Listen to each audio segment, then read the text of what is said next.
we have to show that fashion is open-minded.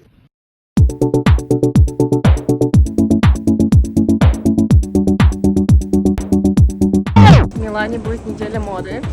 Она будет намного красочнее, чем в Лондоне, потому что в Лондоне я совсем никуда не пошла. Там было всего 2 шоу. А в Милане вас ждут бэкстейджи, стрит-стайл и все, что вы так любите, и все, что люблю я. В Милане самый легкий стрит-стайл, и люди всегда знают, куда приходить, потому что в расписании официальном есть все адреса. Вот. Не обязательно снимать только celebrity. Usually between the shows I have some time. I go home to edit pictures to send it to the magazine like ASAP because it's better to be the first, you know, to post everything. Don't waste your time, guys. Do it right here, right now. Like a game? No? So here is Darrel. Hello, Darrel. Hello, how are you doing? You're one of my favorite street style photographer, you know? Thank you. And I love you so much. I mean, you're my favorite and I love you too. I want to ask you a few questions about street style. Okay. Like, what is your kind of main goal when you're doing street style photography? What you focus mostly on, like details or some kind of style? Do you like more classical? Wearing like suits or? For me, I love details. I like capturing something that's different. And it's not just the style, it's also the moment. So if I see something that is a great look, but also there's a moment, that's kind of what I focus on. So a combination of details and the moment. And for how long you already doing that? I started in 2007. So that's like, what, 16 years?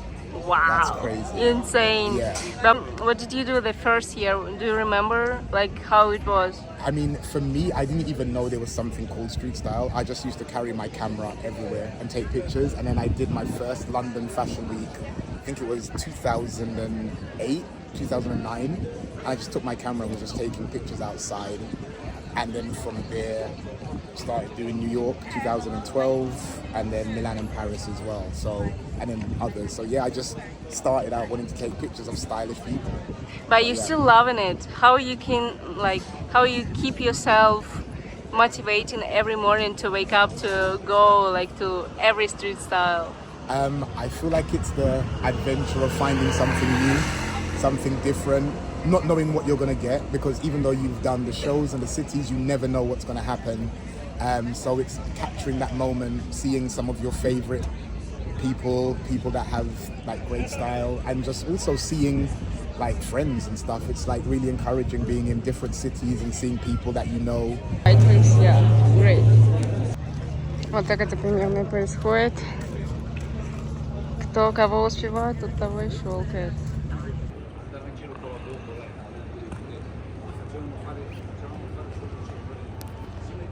Let us know about Rimowa's story, please. So the Rimowa bags were actually made of leather and aluminium or other kind of textile.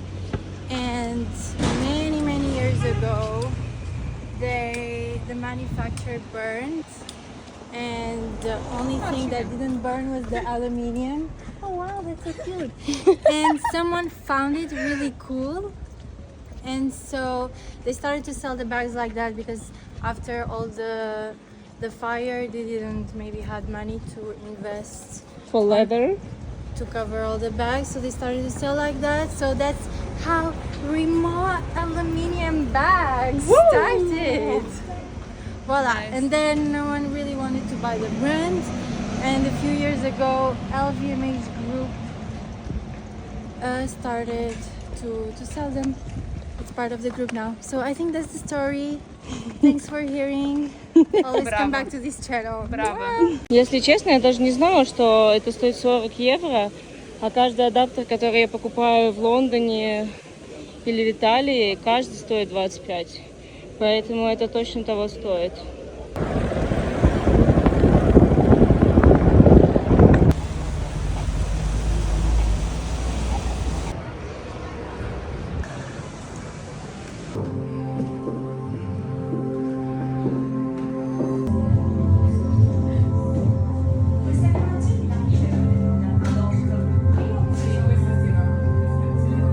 What do you think?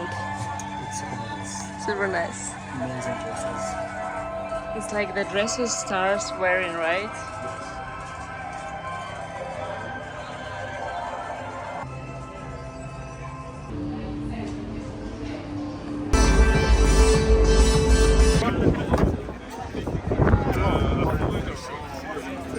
Это начиналось как мужская мода. Вообще вся итальянская мода началась во Флоренции с показов в зала Бьянка в палаццо Питти.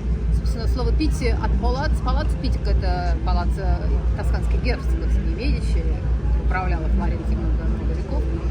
Вот это вот слово Питти, название королевского палаца, оно как-то досталось выставке Питти. И потом вообще вся Италия, первый показ итальянской моды в 50-м каком-то году послевоенные, они проходили в зале Бьянка здесь, во Флоренции, в Питте.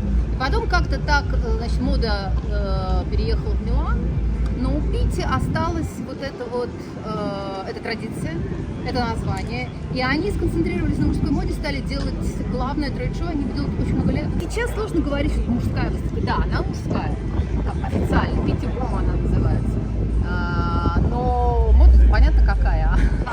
Она gender fluid, что мы теперь это называем. Она не то, что ты приходишь на стенд, смотришь на вещи, ты вообще не держишь в уме, что они мужские. Ты просто на них смотришь, как на fashion объект или не fashion объект.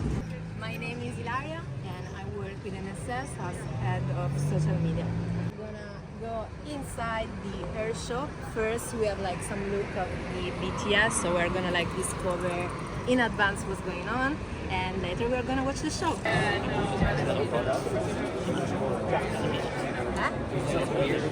Обожаю отправлять открыточки.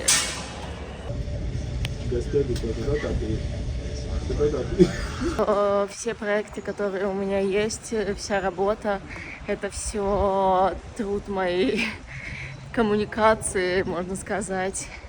Потому что все приходит только через общение с людьми, все связи, новые клиенты. И нужно правильно выставлять границы, уметь. Наверное, это приходит только с опытом, но общение с другом и общение с клиентом — это чуть-чуть разный уровень. Я думаю, что это понятно. Но иногда клиенты становятся друзьями. Вот. И вам тоже нужно выстраивать границы, финансовые границы в том числе.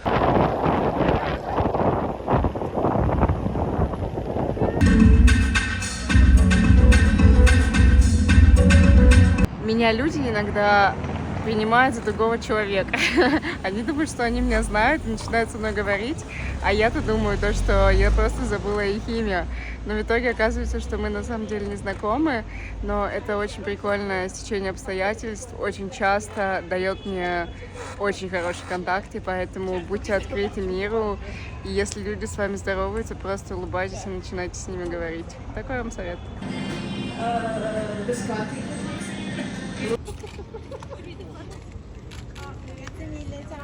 Darrel.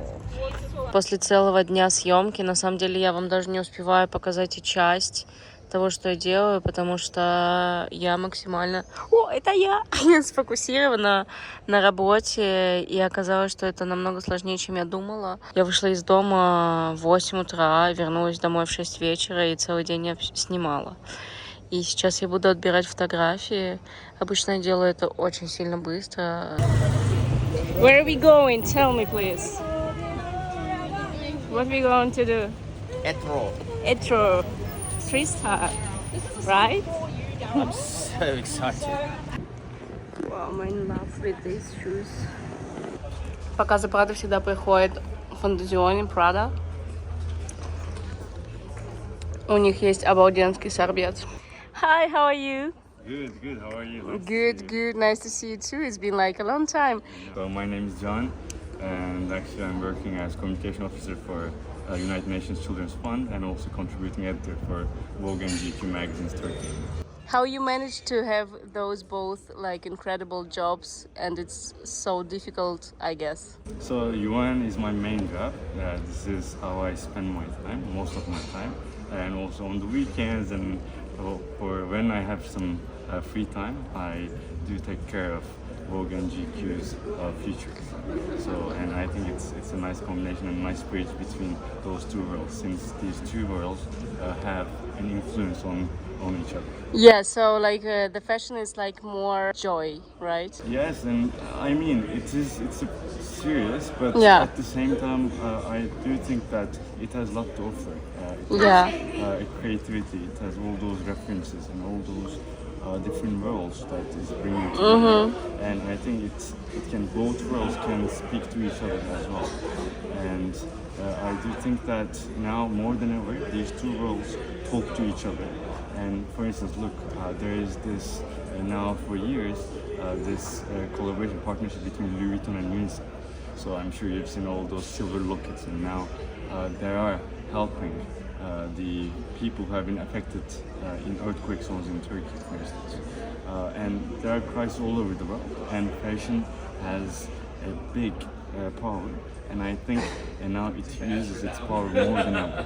And so the linkage is much more strong, I guess. Yeah, for me it's like amazing match, I can say. Like, what is your main goal when you work for UNICEF? Like, what do you want to achieve, or how you like entered that world? So it's been 10 years now that I work for United Nations Children's Fund, and what I do now is I'm taking care of the, as communication officer, I do create with the team communication strategy.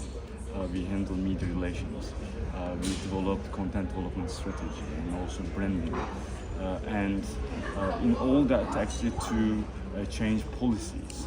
We are doing all these communication efforts for behavioral change, for policy making, policy change, but also for awareness raising, for the key advocacy areas that we are working. So we are working for children's rights, and as you know, there are different issues affecting children all around the world. So we are working and on those priorities with different programs in all those different countries that we work for, in 190 countries, and obviously Turkey is one of them.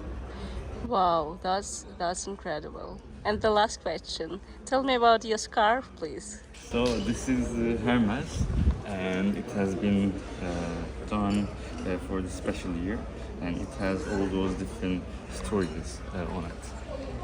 That's so beautiful. Thank you. Enjoy the Prada show.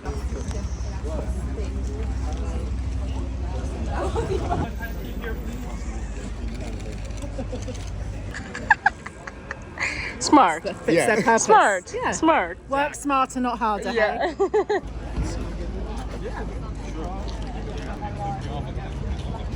Сегодня мы сделали уже несколько стрит-стайлов. Прада считается одним из главных стрит-стайлов, потому что все приходят на этот показ.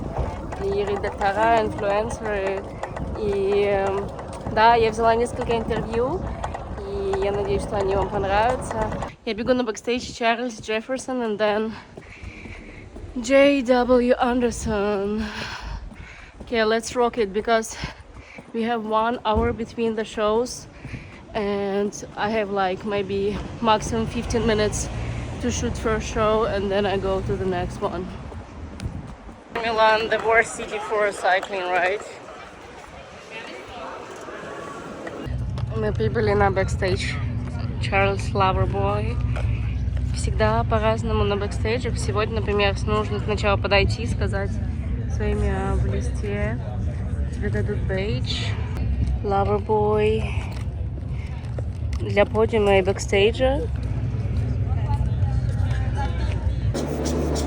Лучше продуть, чтобы не было никаких пятен.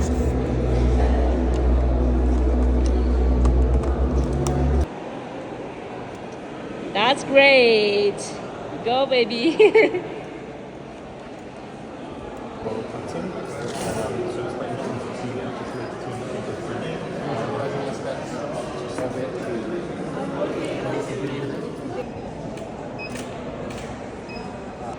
И мы прибыли на бэкстейдж J.W. Anderson.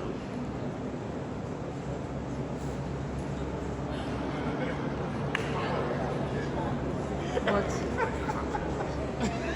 Jonathan. Backstage we are shooting the runway, so the models coming from here. And all the photographers are here.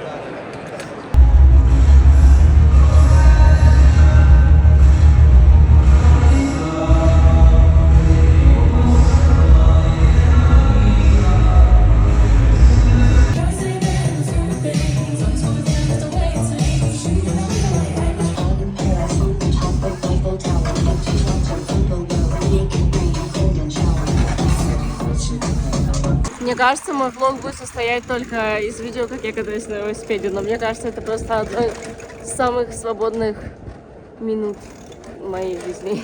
Я на самом деле очень редко хожу на вечеринки, потому что каждый раз, когда заканчивается день съемочный, нужно сразу все редактировать, как я вам говорила ранее, и монтировать. Вот, поэтому я очень редко когда хожу, но эта вечеринка GW с NSS Magazine была супер танцевальной. И я рада, что я уделила час кардиотренировки. Я не пью алкоголь, ничего не делаю плохого. Единственное, что я пью, это воду без газа. Так что то, что меня держит, о май гад, alive, это хорошая музыка. Так вот, guys. Еду домой спать, завтра вылетаю, точнее, еду на поезде в Париж. It's Men's Fashion Week, Paris. Could you please tell me your long way to be top of photography for New York Times? Did you just say the top of photography? Yeah, you're the best one. Well, One of the best it's ones. very kind of you. No, really. I've been photographing now for 12 years. I think it's one of the best jobs in the world. No, when I first started, it was way easier. So, when I first started, no one knew what Backstage was. No one knew what BTS was. Like, I could email any number of big brand shows and ask them if I could come shoot on the runway or shoot backstage, and I would give them a link to my blog. And literally, if they liked the photos, they would let me in. They didn't care about things like follower counts or influencers or anything like that. They didn't care that I was not shooting for any publications. Like, I could come in, and that's actually how I got my start. So I would say that probably what really helped for me was that I came in at just the right time when you could literally just be a nobody, and as long as you did good work and people liked you, that was good enough to get an opportunity, and that's how I got my first opportunities.